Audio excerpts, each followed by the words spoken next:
आज तू जिथे उभा आहेस ना, तिथे तू अपयशामुळे नाही तर स्वतःवर शंका घेतल्यामुळे पोहोचला आहेस. कोणीही तुला हरवलं नाही, तूच स्वतःला सांगितलंस माझ्याने होणार नाही.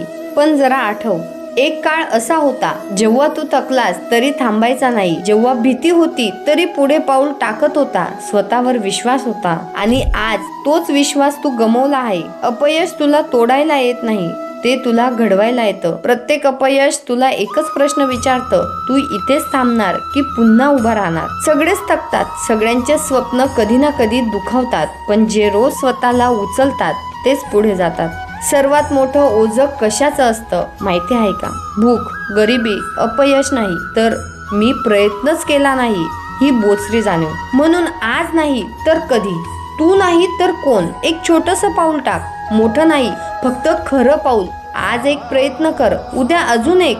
यश एका दिवसात येत नाही, पण हार एका क्षणात येते. आणि शेवटी एवढंच लक्षात ठेव, तू परिपूर्ण असायला जन्माला आलेला नाहीस, तू लढायला जन्माला आलेलास. स्वतःसाठी उभं राहा, कारण जो स्वतःसाठी लढतो तोच आयुष्यात कधीच हारत नाही. विचार आवडल्यास व्हिडिओ लाईक करा, शेअर करा. धन्यवाद.